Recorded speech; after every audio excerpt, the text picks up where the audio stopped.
Continuamos con más noticias. Casi 9 de cada 10 guatemaltecos aprueban la gestión de la Comisión Internacional contra la Impunidad en Guatemala, que se ha convertido en la institución en la que más confían los guatemaltecos, de acuerdo a la encuesta publicada por Prensa Libre. Prensa Libre, a través de la segunda entrega de su encuesta elaborada por la empresa Prodatos, evaluó también el desempeño de la CICIG. El 80% de la población conoce o ha escuchado de la CICIG.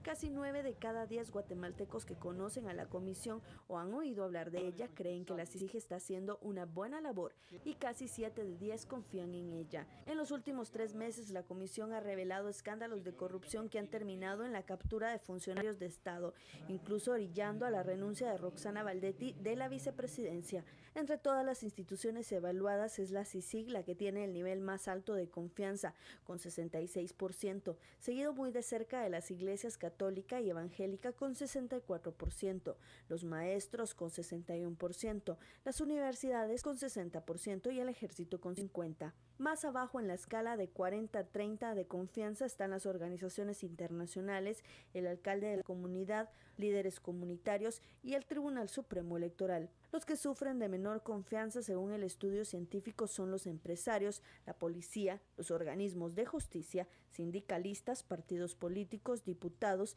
y, el peor, la presidencia. El nivel de confianza de esta encuesta, elaborada para Prensa Libre por la firma Prodatos, es del 95%. Su representatividad es nacional. La muestra fue de 1.201 guatemaltecos mayores de edad residentes en 122 puntos muestrales.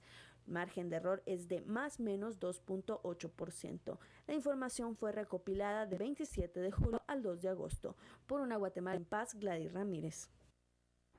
El Instituto Centroamericano de Estudios Fiscales, ICEFE, y Oxfam realizaron un estudio sobre el impacto que deja la corrupción. Destacan las obras de infraestructura en el Ministerio de Comunicaciones y la adquisición de medicamentos y alimentos, que es donde los fondos públicos son más vulnerables. La corrupción es difícil de medir por la utilización de diferentes rostros y la opacidad en que se ejecutan, pero el 30% del presupuesto general se ve vulnerado por la corrupción y debilita al Estado. Tiene mucho impacto indirecto, ¿no? Desde el impacto que tiene en la moral de la gente hasta el impacto en términos de la mística de servicio público, aparte de la desviación de fondos, ¿no? Una agenda inicial en materia de lucha contra la corrupción y la revisión de lo que los partidos políticos están diciendo en esta materia. Ningún partido en este momento ha ofrecido metas para luchar contra la corrupción. Si 1 de 5 quetzales está destinado para la corrupción, el impacto es amplio en calidad y cobertura pública. Si el 20% de los recursos públicos se utilizan en fideicomisos expuestos a la corrupción, en educación se deja de producir y ejecutar cerca de 300,000 libros para educación primaria bilingüe intercultural. Más de 100,000 estudiantes de telesecundaria dejan de ser atendidos. Igual número de maestros de preprimaria y primaria no recibirían la valija didáctica. Más de 3,000 jóvenes no reciben becas de educación superior, empleo y artesano. En salud y nutrición, más de 1 millón de niños de 1 año no reciben vacunas. 1.3 millones de madres de familia de niños menores de 5 años dejan de recibir información de prácticas del cuidado infantil. 1.2 millones no reciben pláticas de métodos de planificación familiar. En seguridad, más de 80,000 jóvenes no reciben charlas de prevención de la violencia. Más de 9,000 policías dejan de recibir actividad de formación y especialización. La lucha contra la corrupción requiere una ciudadanía no solo más informada, sino más activa. Los ciudadanos tienen que exigirle a sus gobernantes, a los sectores empresariales, a sus líderes sociales, una puesta en común. El estudio identificó que 4.600 millones de quetzales estaría vulnerable de la corrupción, que representa el 6% del presupuesto. Por una Guatemala en paz, Ana Lucía Morales y Byron Secaida.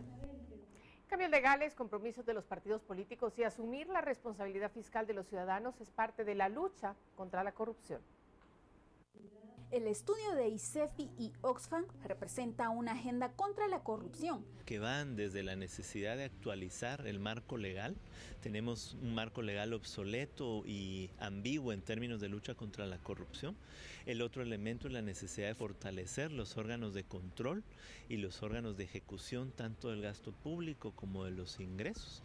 Y finalmente tenemos que generar espacios para una mayor participación ciudadana a través del acceso a la información público y espacios legítimos de discusión sobre lo que hace el Estado con nuestros recursos, dijo Mencos. Juan Alberto Fuentes Nay también considera con las reformas, pues la corrupción ha dejado a un Estado débil y pequeño que ha venido desde mucho tiempo atrás. Con un servicio civil de empleados, ¿no?, de funcionarios públicos que tengan la capacidad de resistirse frente a presiones externas, ¿no? Por eso para mí es tan importante contar con una ley de servicio civil que realmente le dé fuerza al funcionario público para no estar sujeto a presiones presiones a favor de la corrupción. La complicidad de la clase política en la corrupción y otros sectores privilegiados tampoco favorece que tengamos un Estado eficiente. Con ese Estado que se va descomponiendo cada vez más y con una clase política que es incapaz de renovar ese Estado.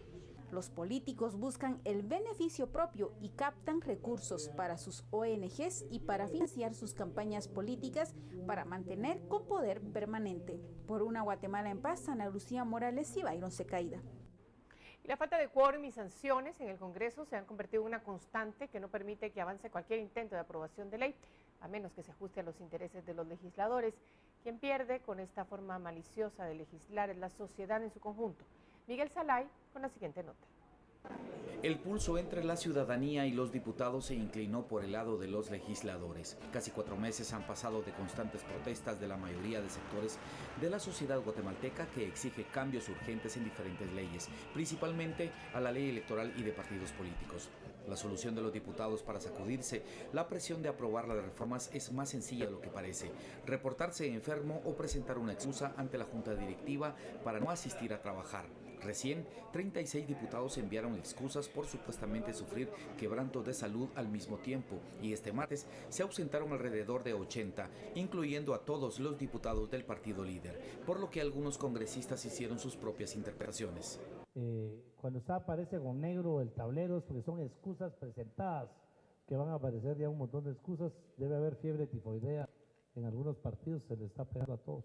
Pues vamos a dejar o la chingoncuya ya llegó ahí, dejar constancia, señor presidente, de que nos da muchísima pena, porque al final el Congreso de la República es el responsable. Nos cae a todas y a todos por igual, no se hace la diferencia.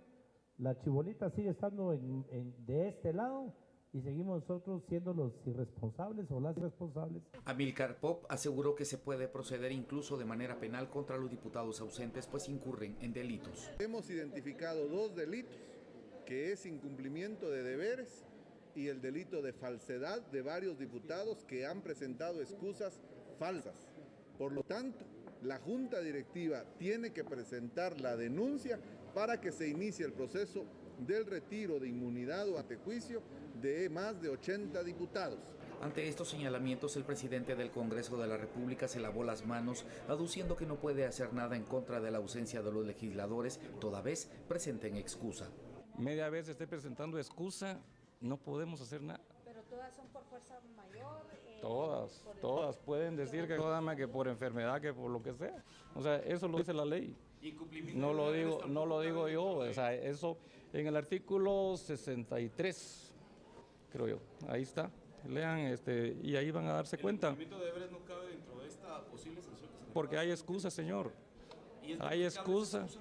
Bueno, pues si él las pone, ¿qué podemos hacer nosotros?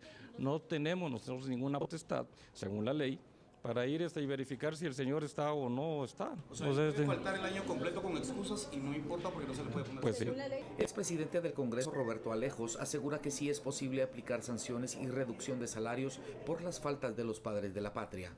En teoría, la tercera lectura para aprobar las reformas a la ley electoral y de partidos políticos se trasladará para el próximo jueves, en donde se prevé que únicamente asistirá la mitad de los congresistas. Por una Guatemala en paz, Miguel Salay y Marvin Pérez.